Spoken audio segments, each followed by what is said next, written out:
वक्त न्यूज के साथ मैं हूं शाहिद बिलाल। आज की ताज़ा तरीन खबर, दुनिया में सबसे ज्यादा तंबाकू पैदा और इस्तेमाल करने वाले मुल्क चीन में अवामी मकामात पर भी तंबाकू नोशी पर पाबंदी लगाने का फैसला किया गया। अब आइए सुनते हैं ये खबर तफसील के साथ। इस बात का ऐलान NPC के 5 साल प्रोग्राम में किया गया है। सरकारी आदाद शुमार के मुताबिक चीन में तंबाकू नोशी करने वालों की तादाद 30 करोड़ से। थैंक यू, ये मुझे दे दें पेपर। ठीक है, आइए।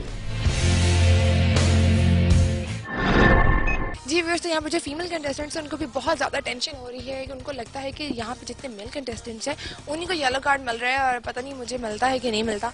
लेकिन उनको भी मैं कह दूँ कि अगर उनमें टैलेंट है तो उनको भी जजेस हमारे येलो कार्ड ज़रूर देंगे। अब इतनी टेंशन और इतने स्ट्रेस के माहौल में तो शायद हमें कुछ खा पी लेना चाहिए ताकि हमारे टेंशन को ख़त्म कर दिया जाए। तो आप लोग भी थोड़ा सा रेस्ट कर लें, मैं भी ले लेती हूँ एक छोटी सी ब्रेक। तो मिलते ब्रेक के बाद।